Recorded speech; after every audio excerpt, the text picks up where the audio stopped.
All my shirts are in the wash, by the way. Well, they're drying now, but that's why I'm not so properly attired today.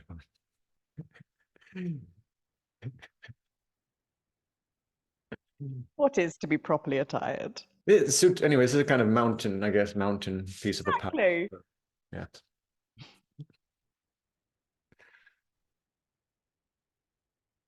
Hello, Claire.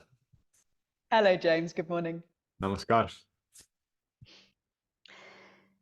So, for today, I thought it would be interesting to ask you some questions and to hear your ideas around living the Yoga Sutras. So, I suppose the first question is why would anyone want to live the Yoga Sutras?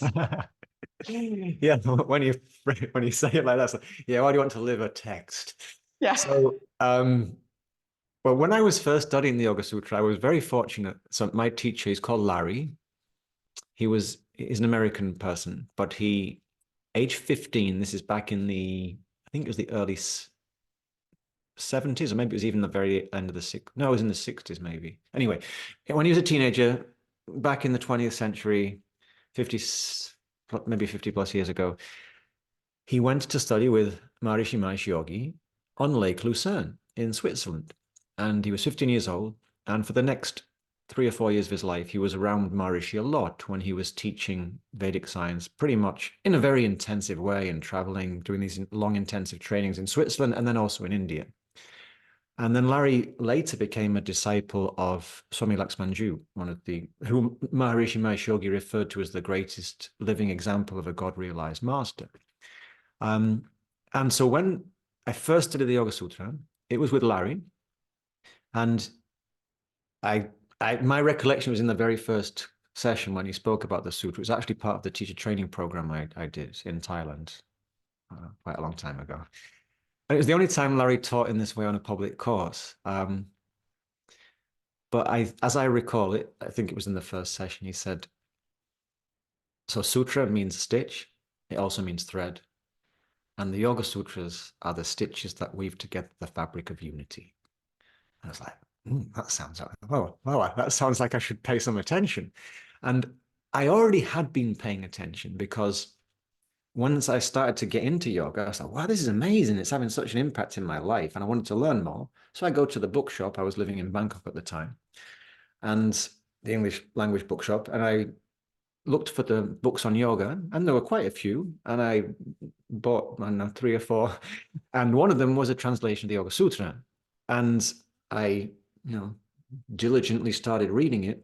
And not all of it made a lot of sense.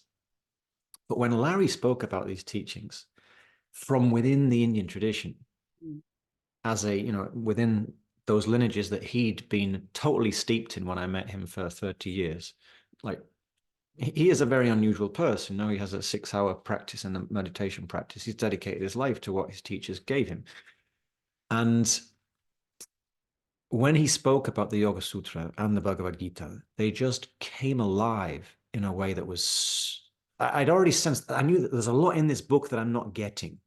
I'd studied languages before, and I knew that this was a translation of Sanskrit. The Yoga Sutra, the first book I had, it had the Sanskrit text in transliteration. And then there was a brief translation, not much commentary.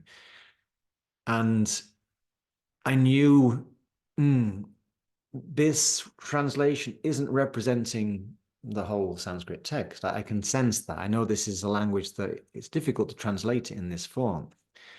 And later I came to realizing that the sutra form doesn't really exist in English. The English grammar doesn't allow that type of concision. And the whole genre is something that we don't really have. It's like formulae. Mm. And so, but anyway, when Larry spoke about it, it just came so alive. And then I was motivated to learn Sanskrit.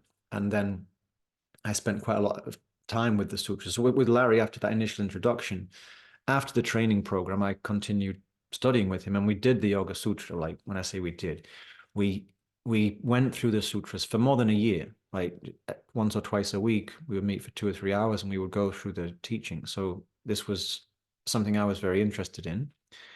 And then I translated the text with my first Sanskrit teacher. So it was like a continual process. And then I was asked to teach the text to a teacher training group myself after I'd been practicing it for 2 or 3 years and already translated it in from the Sanskrit. And so I felt ready to do that. A teacher training group. Yeah, let's study this text together. And for me, as I went more into it, I realized not only are these the stitches that weave together the fabric of unity, not only is this a distillation of the foundation teachings of yoga, but it's also very, very practical. And it's how we can weave greater harmony into the fabric of our day-to-day lives. One thing I have to say, quite shocked, astounded by over the years. I've met some people who've done work with me over the years.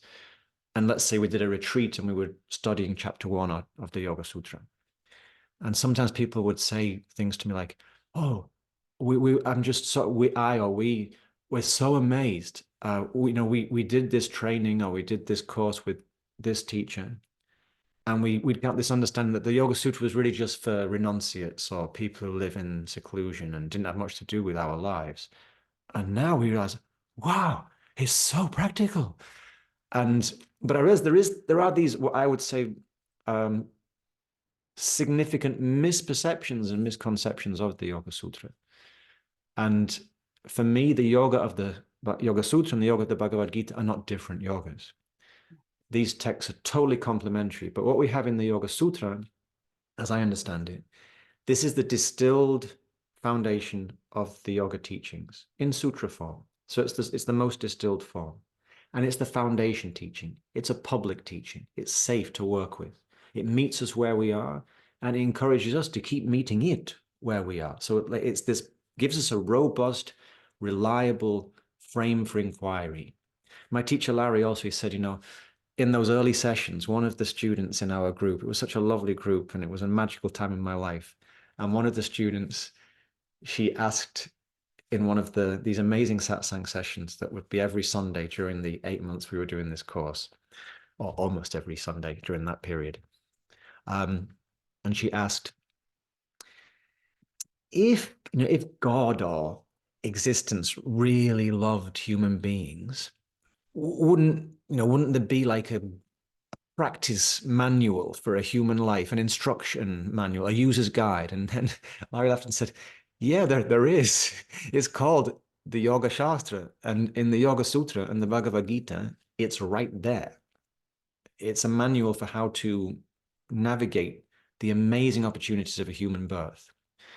And why would a person want to live the 8 limbs or live the Yoga Sutra is because what I think these teachings help us weave greater cohesion into the fabric of our being.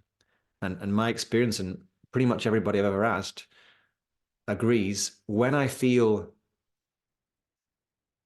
disparate, when I feel disconnected, fragmented, spread thin, torn, that doesn't feel good. But when I feel congruence, attunement, at-one-ment, oh, life's all the richer. I can enjoy it more, savor it more, learn more from it more quickly. And also, this is the whole secret, or one of the many beautiful aspects of the secrets of karma yoga, the yoga of action, is when I do something with all of myself, I don't have the same karmic residue. So if I give myself fully to the action, if I do it with love, without expectation of return, why not? Because the action is its own reward. When I do something as an overflow, as an expression of spirit, it is inspiring for me. That's the selfish, self-validating reward. Like if I give from the heart, I receive in the very giving. So I'm not attached to the outcome. And so the yoga Shastra, the yoga teachings, they really give us a frame to help do this, to help invite more and more integration of all my different parts, to invite me to keep inquiring, looking into the dark, into my blind spots, inviting me to expand my perspective, but in an empowering way, in a way that works step by patient, steady step. And it's like this accompaniment to the natural growth and evolution that we're really born for and into. So I don't know if that answers the question, but does. It does answer the question. But you are, as I am also, we're people who are already seeking. Like we, or maybe not seeking, maybe we've already found, but we're looking to dive, like this sense of this feeling of congruence. Like we've already realized that when we feel that sense of togetherness, that sense of oneness, we feel better. But could you give an example of something really, really like practical? Like how could a lay person, for example, apply the principles of the Yoga Sutra at like a practical example about how it could, quantifiably, maybe, improve my life? Well, so with regards to, I mean, I'm certainly, I'm a seeker, I'm a student, but I have found in the yoga method a means to explore that I find helps me be less inefficient and helps me notice where I am getting in my own way a little bit quicker than maybe I would have done before. I mean, really, Claire, as I'm sure you already know, is that when we study the text in every sutra, there are so many examples that can come. So to give one of, let's say, well, it is one of my all-time favorite sutras, but it's also one of the sutras that really stands out because the linguistic presentation suggests this is an essential practice. This is not something that is an option. And in chapter 1 of the text, Patanjali begins in the Yoga Sutra. He tells us, basically, he gives it's this beautiful multi-layered, multi-level, polyvalent definition for the ages of yoga, which I'm not going to do the disservice of trying to render or represent in a short sentence translation, because it works at many, many layers that are all complementary. They don't fight against each other. They can all sit alongside each other, and we can move through them and work with them in different ways. But after the introduction of what yoga is and what we experience when yoga emerges, Patanjali talks about what's happening when we're not in that state of yoga and how we can invite it. He tells us what practice is. So he tells us that practice is the effort to foster steadiness, an effort that is long-term, unbroken, wholehearted, and attended to with genuine presence. Then it can become firmly rooted. So here, this is already an amazingly practical teaching. In the world we live in, we get fed so many lies and propaganda in the mediated world. One is the idea that like 7 steps to mastery, as if you can do do a 10-week course and you'll become a master of something. Or weekend mastery. It's like, no, anything worthwhile takes time. And if I want to grow a beautiful garden, it's going to take steady engagement. So practice is not a 1 weekend affair. It's not a 200-hour course. No, it's lifelong with as uninterrupted, dedicated commitment as we can muster in a wholehearted, genuinely present way. Then the roots will go deep and they will allow a much richer unfolding.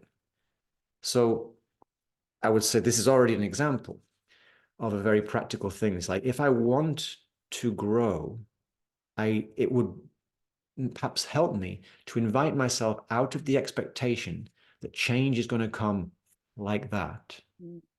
And instead to cultivate my self-trust. So in a few sutras later, Patanjali talks about the qualities that are essential for practice. And the first one he mentions is this beautiful Sanskrit term, shraddha. Now, shraddha, it often gets translated by the English word faith. But the connotations of shraddha, or let's say all the ways that the Sanskrit word reaches out, are not at all equivalent to the ways that faith reaches out. Shraddha is the faith, the confidence, the conviction that comes from putting things to a heartful test. And etymologically, it's related to the Sanskrit word for heart. So when we practice wholeheartedly, when we explore genuinely, wholeheartedly, we can find out for ourselves if something works. But also, when we explore wholeheartedly, we will find our way, if we're open and receptive and genuinely, sincerely exploring, we'll find our way into greater rhythm. And when we come into rhythm, we become our own authority because the action is its own resonant reward. So step by step, patiently, I explore what does it mean to be congruent? Because I may have conditioned ideas that are kind of impeding some parts of myself from fully participating in the present moment. And as I keep exploring this, I might be able to notice that a little bit more easily. And when I keep making the sincere effort and I realize, yes, this is helpful, then my self-trust grows. And once I start to realize, I have this internal guidance system, I have a pilot called conscience. Jiminy Cricket in the Pinocchio archetype, let's say. In the Pinocchio story, Jiminy Cricket is the voice of conscience. Sometimes people say, oh, you have an angel on your shoulder. Well, we also have an angel in our shoulder. If we move our shoulder in an unhealthy way, the body will give us feedback. The whole body is imbued with this amazing intuitive wisdom and intelligence. And if we listen to it, if we tune into it, it can help bring us into this beautifully rewarding, deepening coherence. It doesn't mean we're going to become a master overnight, but step by patient step, we can invite ourselves to feel a little bit more at home in the residence of our own skin, wherever we find ourselves, whoever we're with. And this is one of the beautiful things about yoga. It's inviting us to feel more at home in ourselves. But I'm coming to the example I was going to mention, which was Sutra 33. And when Patanjali talks about how can I cultivate this integration? How can I cultivate this balance? And in Sutras 34 to 39, Patanjali does this beautiful thing. In just a few syllables, he distills and represents oceans of possibilities that we can use to cultivate meditative awareness. So there are many wonderful meditative techniques, but yoga is very pragmatic and it's very inclusive. One person's medicine, another person's poison. What's going to be the perfect technique for one person might not really work for somebody else. And so he gives us lots and lots of options. And he starts with prana, the life force. We don't have to we don't need anything outside ourselves. We already have it. We can use the movements of energy and breath and life force as the focus of meditative support. And of course, there are infinite other possibilities. But before Patanjali introduces those possibilities, he gives us this amazing Sutra 33, in which he gives us 4 ways to respond to 4 types of situation that we might find in life. So sometimes we're in a good vibe situation. Things are pleasant and agreeable. Sometimes the vibe is more difficult. Sometimes we see beauty. We see people doing wonderful things. Sometimes we see human beings involved in atrocity and injustice. How to respond in these types of situations, which very succinctly in true Patanjalian style is kind of encompassing pretty much the broad range of situation we would encounter in a human life. So when things are agreeable, Patanjali says, Maitri, be friendly, be open and receptive. So a practical example, maybe you've experienced this, Clare, and maybe people who listen might have experienced something similar. What does it mean to be friendly? If I want to be friendly to someone, I need to give them my attention. I need to be present. So sometimes in life, there is a lovely situation. It's a good vibe situation, but I'm not open to it. I'm not friendly to it because I'm fixated. I need to do this. So sometimes I have an idea. Oh, I must do that. I have to do this. And then the universe comes along. Well, the universe is here, let's say, but life comes. It so happens that I meet an opportunity to experience something that really I've been wanting, I've been asking for. But it comes along in a form or at a time that isn't what I was expecting. And I pass it by. I reject that opportunity to have an enriching experience. So if I practice cultivating Maitri, being friendly in agreeable situations, This is going to help me be more nourished in my day-to-day life. When I encounter difficult vibes, when there's a difficult situation, and I cultivate karuna, compassion, this is also going to help me experience more harmony in my life. And harmony is a great recipe for contentment and peacefulness and satisfaction.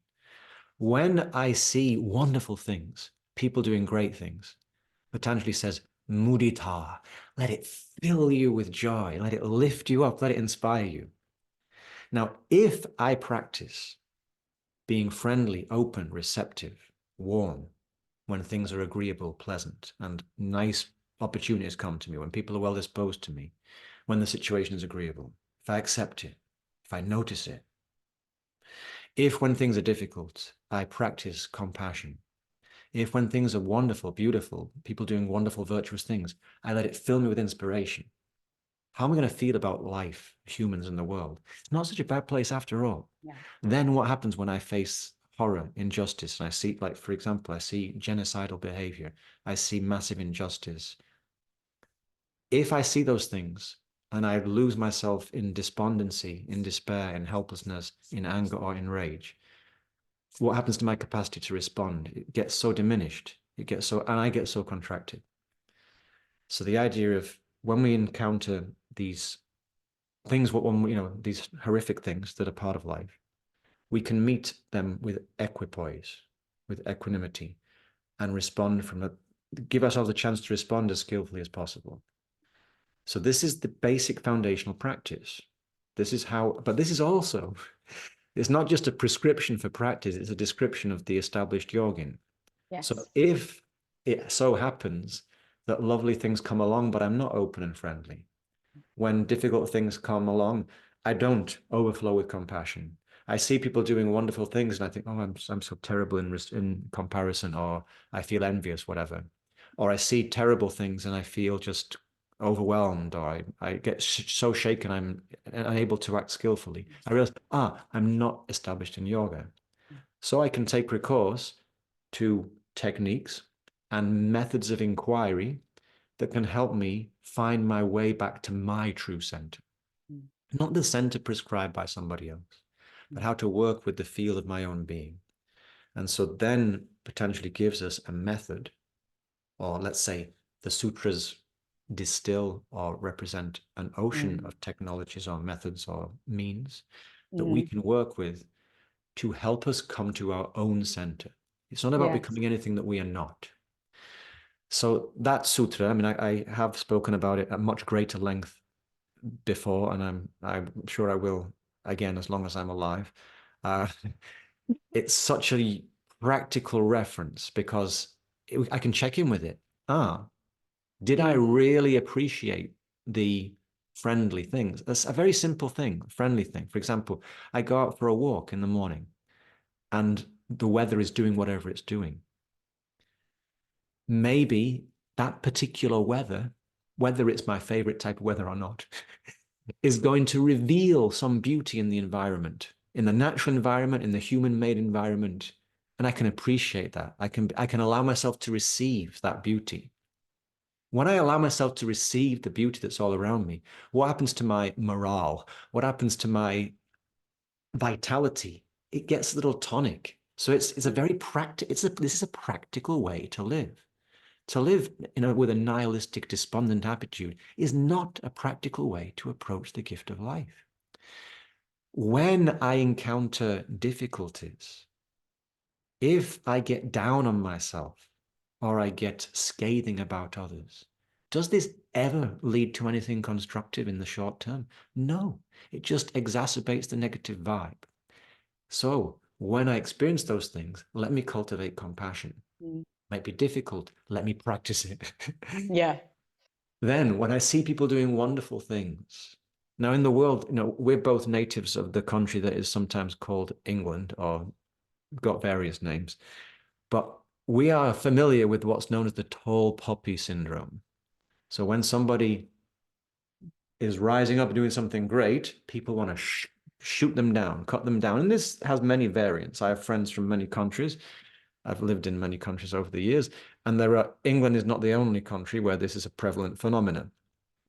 And then there are, in some countries, in the media, they like nothing more than to put somebody up on a pedestal and then to destroy them. Mm. And then that public persona becomes the scapegoat plaything of people's negative emotions, which I find just I don't like that type of behaviors. What do we know about some public figure? Of course, the politician who is using their position of power to steal from the people they're supposed to be serving, we can criticize, of course. But some public figure makes some transgression and then gets vilified and becomes an object of hate. I find that teaching it's in the New Testament of the Bible. Before go criticizing the Mm. speck in your neighbor's eye, try and remove the beam from your own. Yeah. Uh, but this idea of when we see people doing wonderful things, let it inspire you, let it fill you with joy, let it lift you up, and practice this. When I practice Maitri Karuna Mudita, when I practice being friendly when things are agreeable, being compassionate when things are difficult, and being celebratory when things are beautiful, my life gets richer and I get stronger. So then when I have to face horror, injustice, difficulty, tumult, I'm able to meet it from a steadier, more fortified center. And this is also, I would say, indicative of just how down to earth pragmatic the yoga teachings are. So sometimes people, they read a translation of the Yoga Sutra and they come across sections that talk about things that seem supernatural. I say seem because, first of all, what does it mean to be natural? Look at the natural world. Plants, animals, like look at the animals in the wild. Do you see it like animals that are overly scrawny or are obese? No. Where are they getting their food? They have everything they need. The intelligence of what I need to look after this organism is innate within the system. And how many human beings do you see who really know how to eat? I don't know if I know anyone. Yeah. And so we've become estranged from our natural capacities. So imagine what's possible if we just get tuned in. Because yoga suggests, and the thing about the Yoga Sutra, my teacher said, this is not the fairy tale of enlightenment. It doesn't ask you to believe anything. Everything in it, you can put it to the test. Yes. And it will tell you where you are in your practice. You think your awareness is steady? Try this. You need to refine something? Try this. Yes.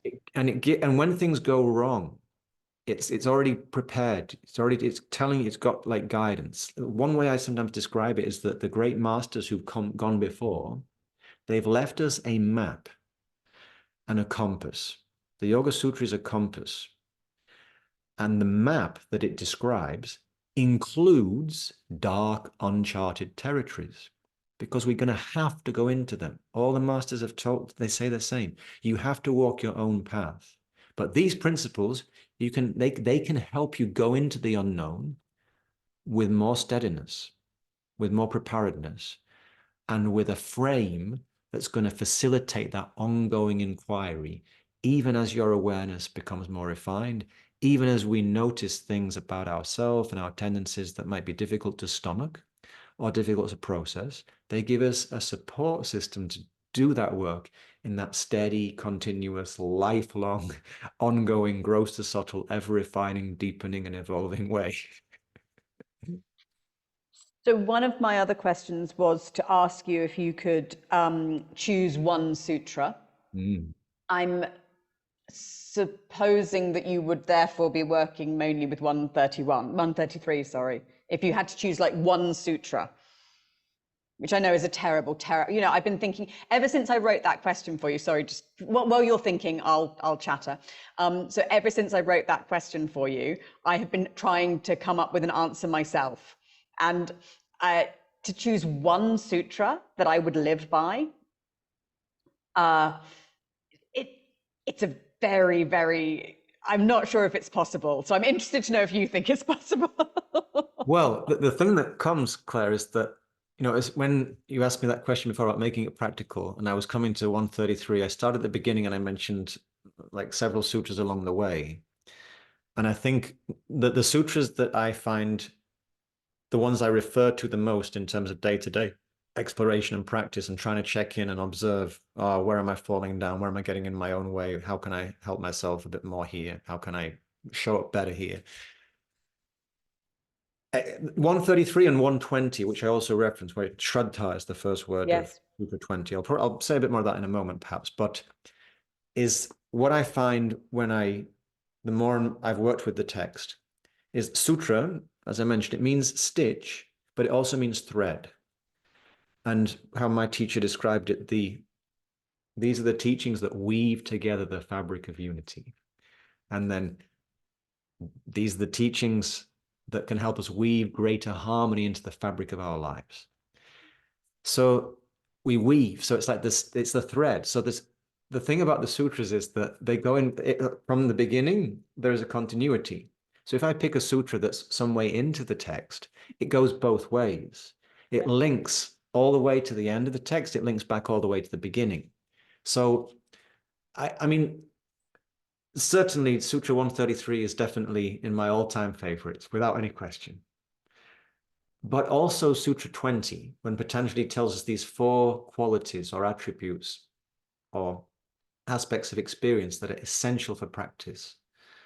And he mentions Shraddha, Virya, Smriti, Samadhi, Prajna, Purvak, Idaresham. So some people, some beings may already be established in a deep state of absorption. Good for them. But for everybody else, the access to our deepest intuitive awareness will be preceded by these 4 qualities of Shraddha, that self-trust, that faith, that conviction, that confidence that comes from heartful, sincere, long-term investigation. Virya, heroic valor and courage, because yoga will invite us to look beyond the known, to look into the uncomfortable places, to look outside the known, familiar comfort zone. So and it will sometimes ask us to do things that go against the inertia, the momentum of our habits, and perhaps the mainstream of what's happening around us. And this requires courage. And so Patanjali makes it very clear.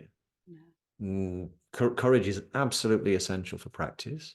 But what happens when we're courageous, when we act in a way that our heart says yes to? Our shraddha, our self-trust grows. And if we contravene the guidance of our conscience, this is corruption, becoming ruptured from the wisdom of the core, of the heart. So courage, the greatest virtue, because without it, how can we be virtuous? And virtue never tested is no virtue at all, quoting Billy Bragg and others. But corruption, rupturing from that heart wisdom, living in an incongruent way. So this is a beautiful invitation and there is a warning there. But it also tells you need to be courageous and you need to be vigorous.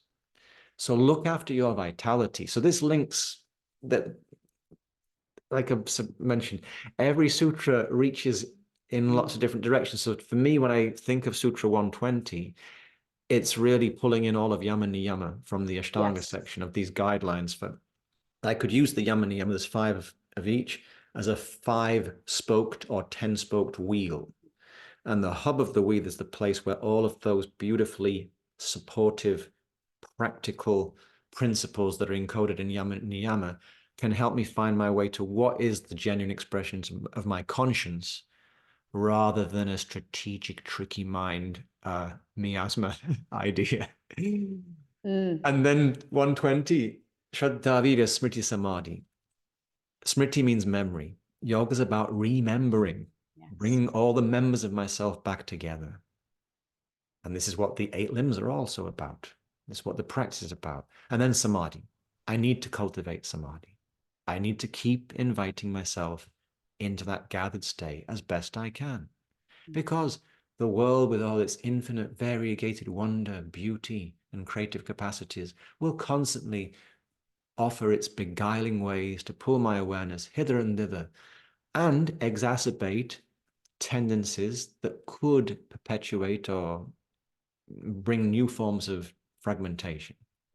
Whereas if every day I keep cultivating faithfully, courageously, remembering why it's worth it, samadhi, then it does bring me into more congruence. And when my thoughts, words, and actions are in congruence, as the Sanskrit proverb or subhashita, wise saying, reminds us, the person whose thoughts, speech, and action are one is a great soul. We feel expansive and we've got more energy, we've got more awareness to work with.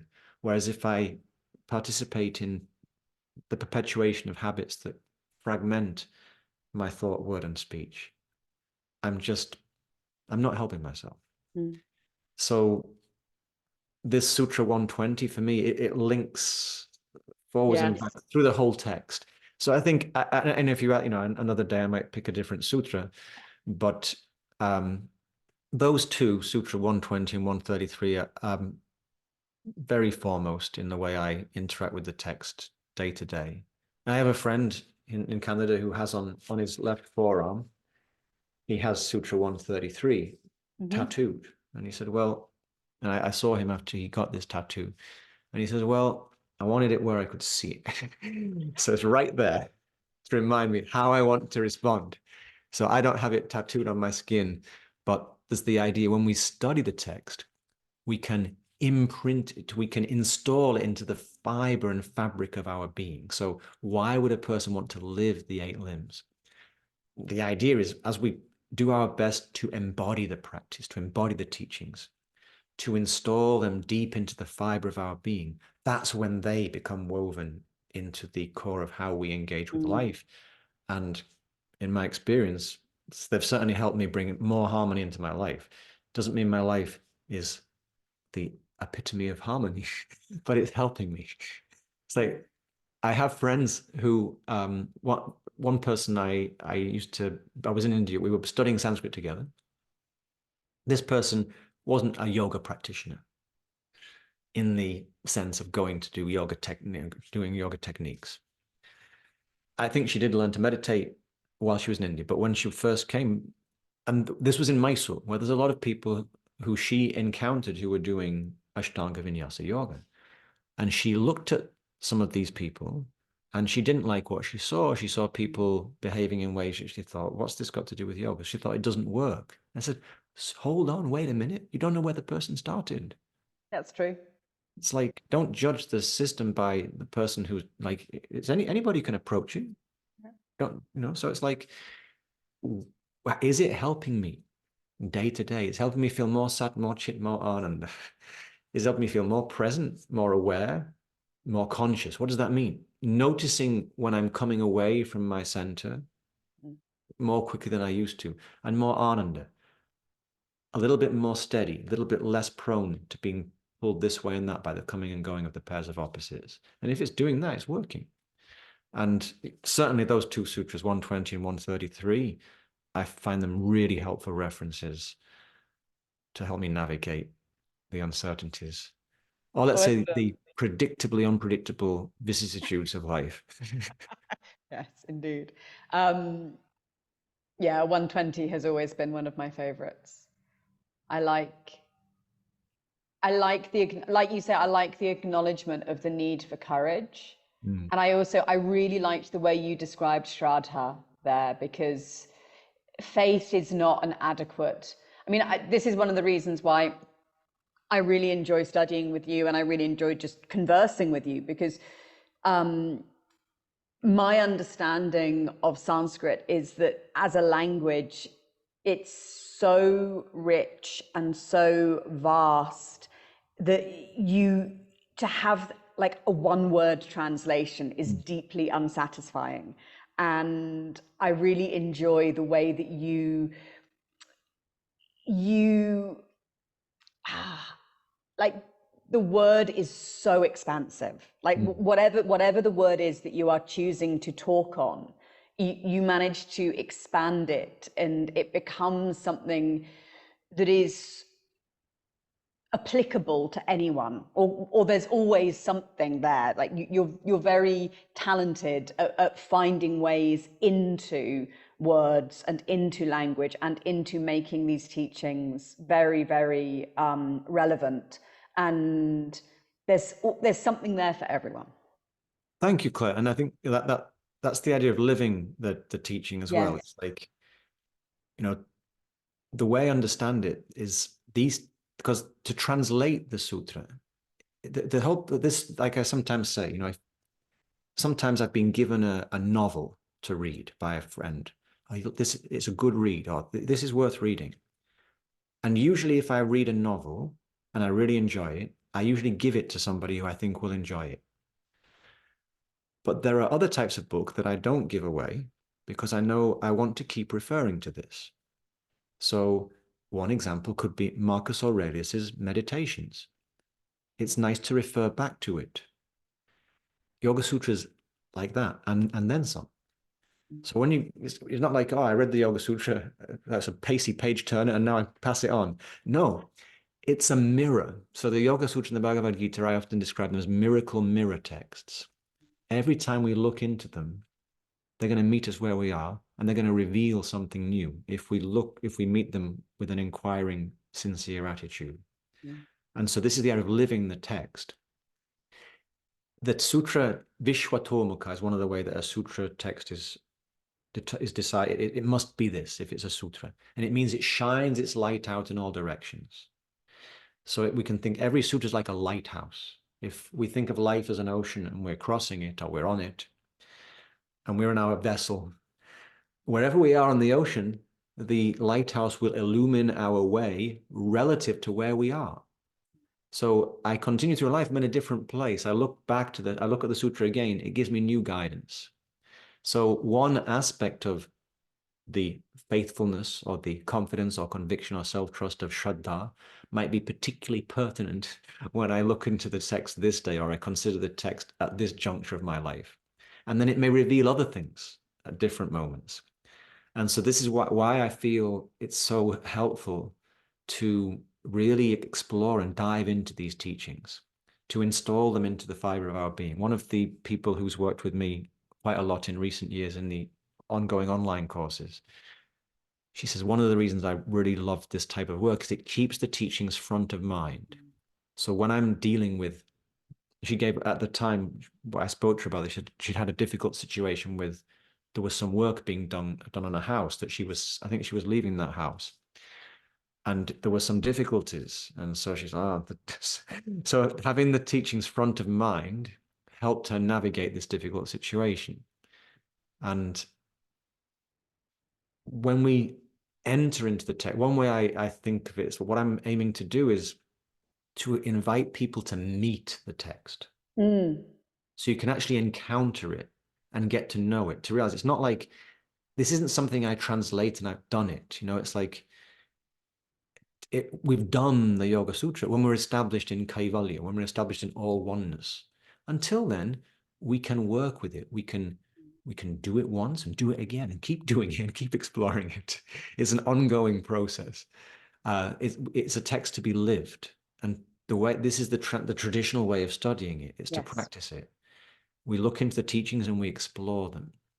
And so I've also been, some people have said to me things like, "Oh, yoga philosophy is very academic or scholastic." No, it's not. It's always a practice. There's nothing in the text that we cannot explore practically. Mm-hmm. And yoga is for life. Life is not for, oh, I need to find the perfect translation. No, I want to understand the text like Patanjali understood it, where it's pointing out in so many different directions. It meets us where we are. So, yeah, I mean, we'll be working with the Yoga Sutra in Switzerland this May, and this is what we're going to have a chance to do, to really meet the text. And we're going to be in a beautiful place, and nature, the guru, is right there with us, and the environment, we can link what Patanjali offers in the text to what our environment is offering us and giving us too. So I think we're going to have a lovely opportunity to dive in and explore these teachings in very practical ways. Thank you very, very much for your thoughts and for your beautiful expression of these teachings. I look forward to our next conversation, where hopefully we'll talk a little bit more about the environment and about how we're going to work in a more immersive way. Unfortunately, I have to leave now because I have to go and teach. Well, have a wonderful class, Claire. I look forward to next time. Thank Thank you. you so much, James. You take Bye care for now. now. Bye.